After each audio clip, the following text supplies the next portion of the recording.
that's just, you know, it's fire. I'm gonna have to watch my bag here real quick, real careful, make sure I don't get a fire going inside my bag. Because I definitely have embers here. And when you run the air across it, you can have, you can definitely have a bellows effect.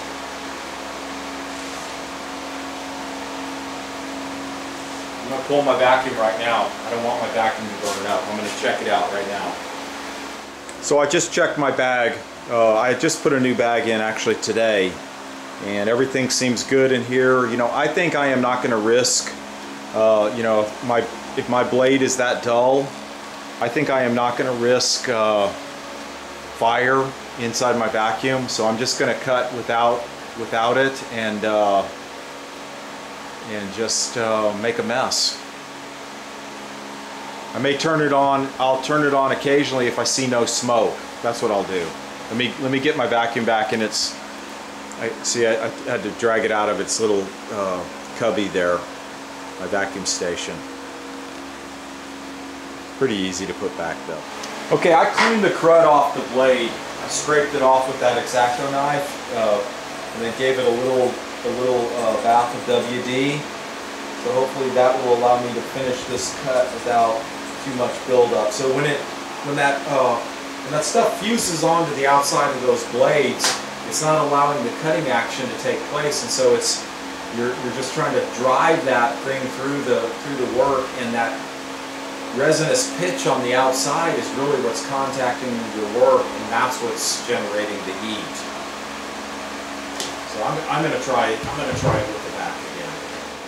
This laminate is brutal, let me tell you. It's just brutal on carbide bits.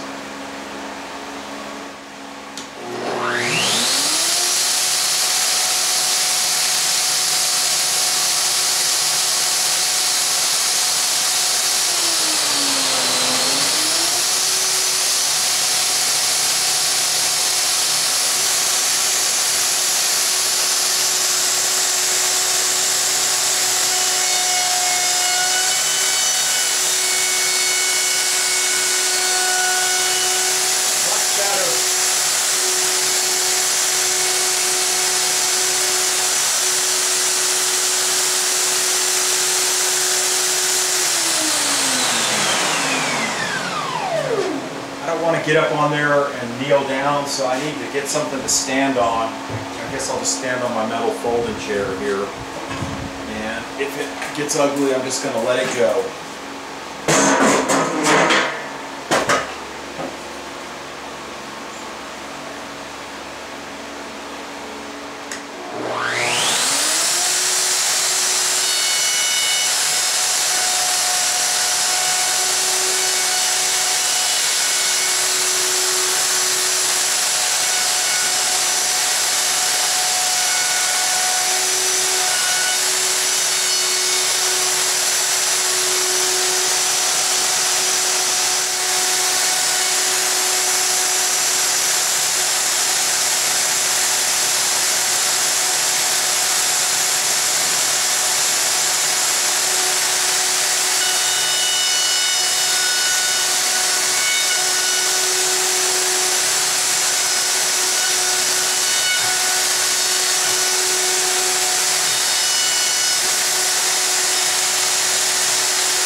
I'm going to move this back just a whisper here to keep from having to do as much router work, as much chisel work.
Okay, that's pretty darn close. I'm going to check my bag here. I want to make sure that I haven't pulled an ember in there. I think a lot of times by the time it gets down 16 feet, it has blown itself out, but I'm not risking my beautiful Festool vacuum over that. They actually sell a spark trap that you can get as an accessory. Of course, Festool has every accessory.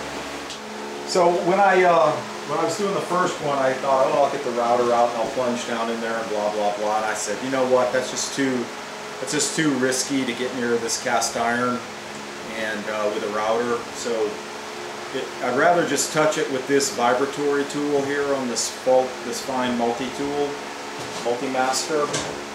And so I did the first one, and it worked really well.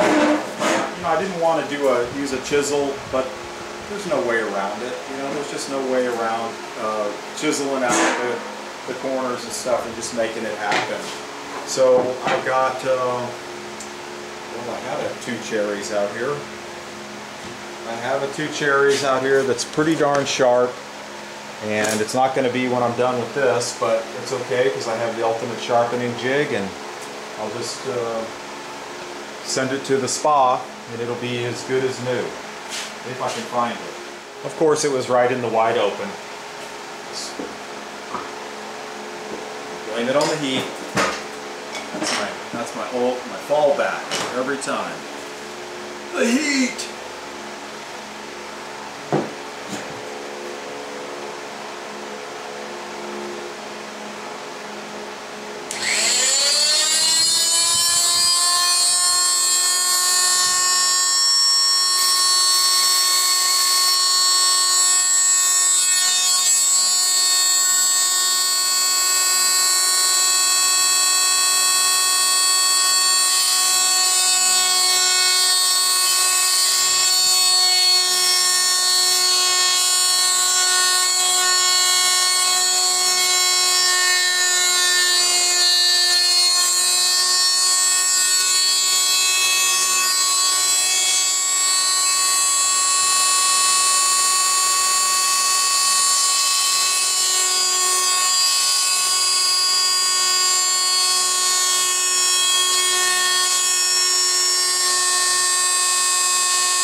You want to take real baby bites when you're cutting into this laminate, and also kind of cut.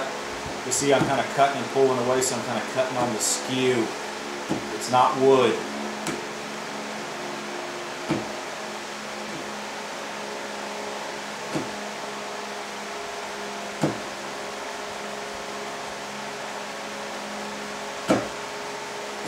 It's plastic infused paper. It's been baked and hardened.